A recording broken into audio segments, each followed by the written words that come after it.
हमारे मुआशरे की जो नाहमवारी है और हमारे सोसाइटी और हमारे तहजीब का जो बड़ा अलमिया है, उस मौजू पर मौलाना एजाज साहब ने एक शानदार मुकालमा तैयार करवाया है। उनमें चंद बच्चियां हैं, कुलसूम, नुजहत, खुशबू, शाजिया और इना। ये तमाम बच्चियां जिनको मुकालमा पेश करना है आगे आ जाएं। कोई उठने बैठने का जाने का माहौल न बनाए। इंशाअल्लाह बारहा आपके सामने शोरा आएंगे। उस्तादुल शोरा आली जनाब हुसामुद्दीन माहिर भारती साहब भी आएंगे और कारी तौसीफ साहब और कारी किस्मतुल्लाह साहब की भी शायरी होगी। आप हजरात मतानत संजीदगी के साथ बैठे और अशफाक बहराइची साहब को आप हजरात के हुक्म के मुताबिक फिर बुलाया जाएगा। इस वक्त मुकालमा पेश करेंगी सास और बहू के उन्वान से मकतब बाबुर रैयान की तालिबा चंद तालिबात कुलसूम, नुजहत परवीन, खुशबू परवीन, शाजिया और एना, ये तमाम बच्चियां। अस्सलामु अलैकुम व रहमतुल्लाहि व बरकातुहू खाला जान।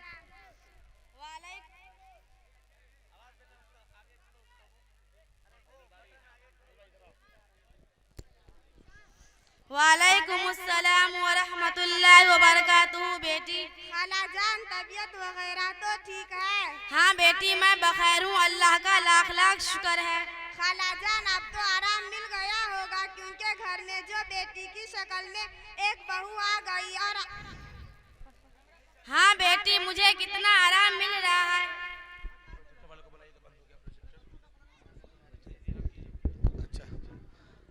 प्रोजेक्टर वाले जो औरतों की तरफ प्रोजेक्टर जिनका काम है प्रोजेक्टर पे दिखाना, प्रोग्राम को लाइव करना, प्रोजेक्टर बंद हो गया और माँ बहनों ने असल वक्त इसलिए दिया है कि बच्चों को सुने।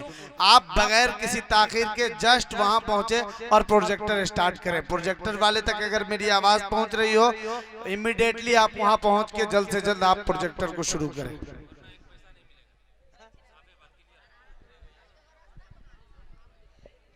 खाला जान, आप अपनी दिल की पुकार को जरूर बताइए। हो सकता है कि आपकी परेशानी का कुछ आसान हल बता सकूं और आपके गम में शरीक बन सकूं।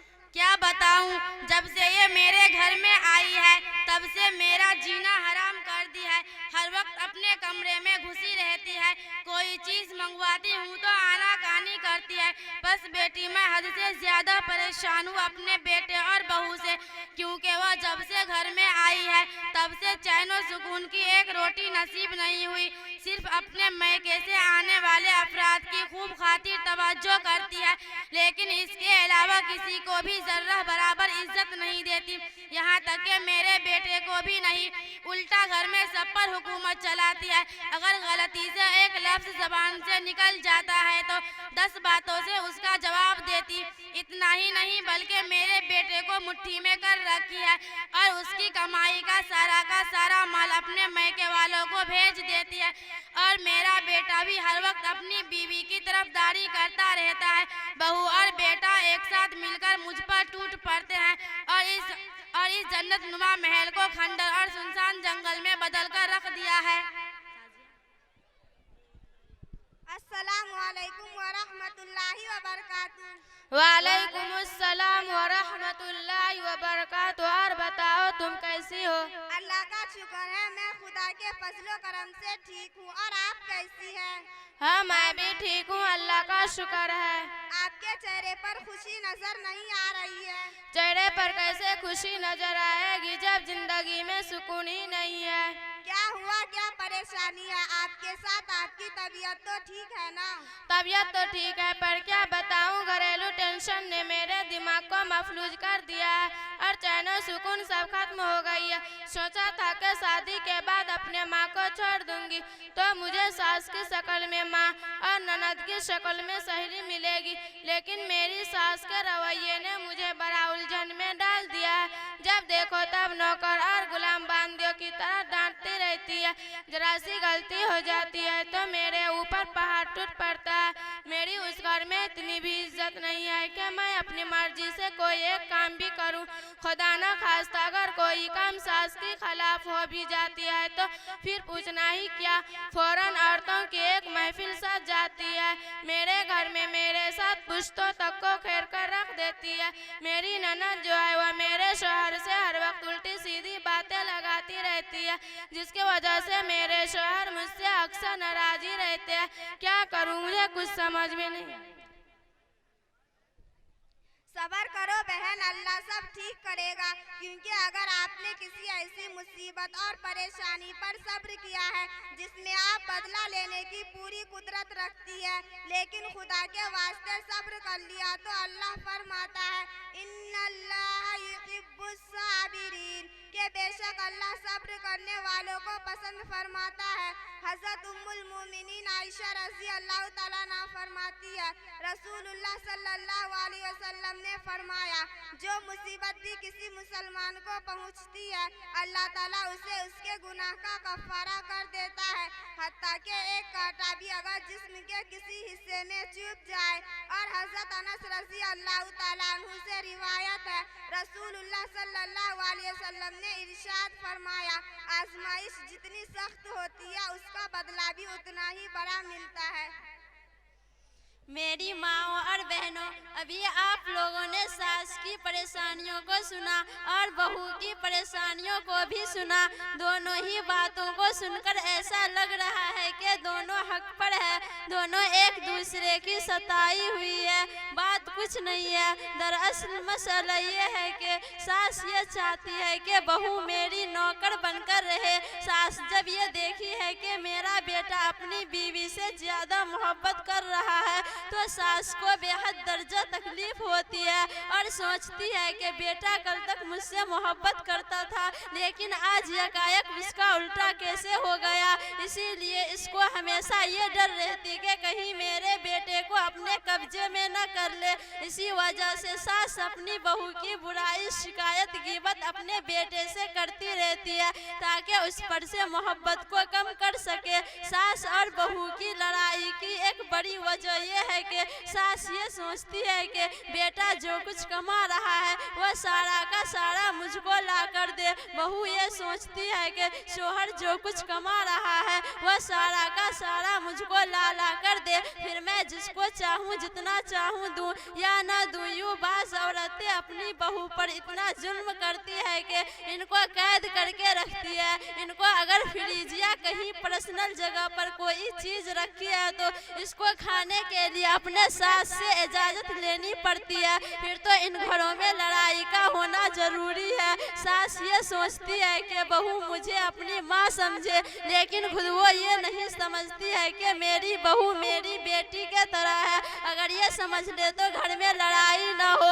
मेरी माँ और बहनों, इंसान मकान बदलता है, रिश्ते बदलता है, दोस्त बदलता है, लेकिन फिर भी दुखी रहता है क्योंकि वो अपना रवैया नहीं बदलता। जब इंसान अपनी गलतियों की वकील और दूसरों की गलतियों का जज बन जाए तो फिर फैसले नहीं बल्कि फासले होते हैं। फैसला आप लोगों के हाथों में है कि आप क्या बनना चाहते हैं। मेरी माओ और बहनों, बारिश का कतरा सांप और सीपी दोनों के मुंह में गिरता है, जबकि सांप उस कतरे को जहर बना देता, जबकि सीपी उस कतरे को मोती बना देती है।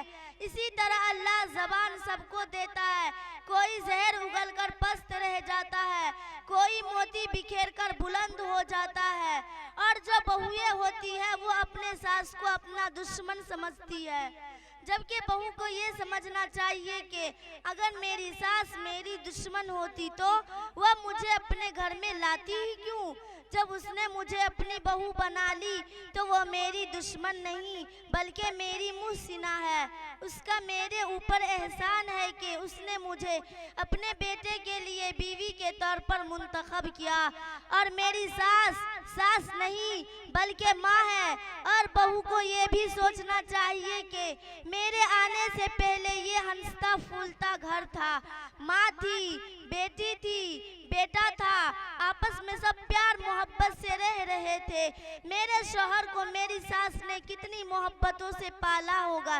मैं इस घर में नहीं आई हूँ तो मुझे अपने शौहर को अपनी सास से अलग नहीं करना चाहिए।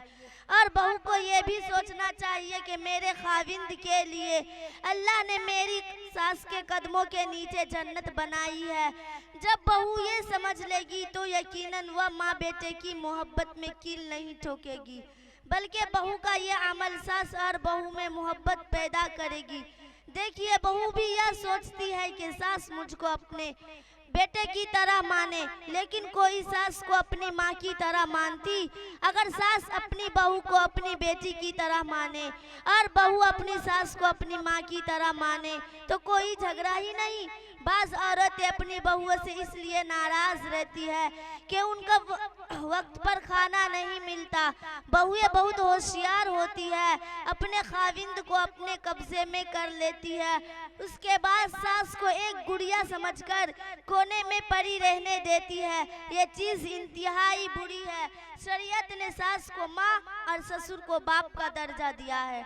आने वाली बहू ये समझे कि मैं उस बुरी औरत की खिदमत करूंगी तो अपने खुदा को भी राजी कर लूंगी। अब इसके लिए अपनी सास का खिदमत करना आसान हो गया। मैं सास और बहू दोनों से कहूंगी कि मुझे उम्मीद है, खास तौर से जमेला बाजार की माएँ और बहनें मकतब बाबुर रैयान के पैगाम को जो इस वक्त सुनी उस पर खुद भी अमल करेगी और दूसरों को भी कराएगी और अपने बच्चों को मकतब बाबुर रैयान मोमिना कोर्स में भेजकर जेवरे इल्म से आरास्ता कराएगी।